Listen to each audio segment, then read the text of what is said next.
Now, bolts of lightning and claps of thunder were fresh in people's minds following yesterday's massive storm. Calls for help came from all over the Coulee region to local first responders.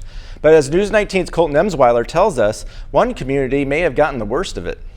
A massive storm in the Coulee region over the weekend brought down trees, light poles, power lines, and even damaged homes. But perhaps no community was hit harder than Stoddard, in which the entire town was without power as of Sunday afternoon.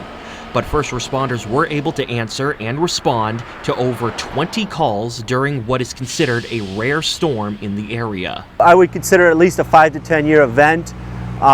Pretty significant damage. We haven't seen this in quite a few years. In a response like this, we actually go to checking roads, responding to any calls. We may have to divide our district up and do divisions to check out different residents, whatever sort of things that we have to take care of. With trees uprooted and roofs caving in from the fearsome wind and rainfall, many hope that their loved ones were safe and sound, especially after witnessing the might of the storm.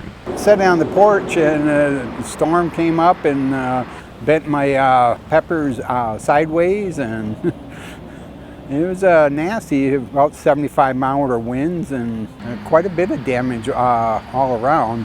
I drove around after the storm ended and made sure everyone was okay, and it's good to hear.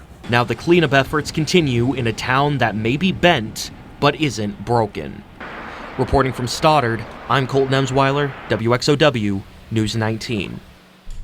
Well, as you heard, the fire department there got over 20 calls. Assistant Chief Lehman says a couple minor injuries were reported to them.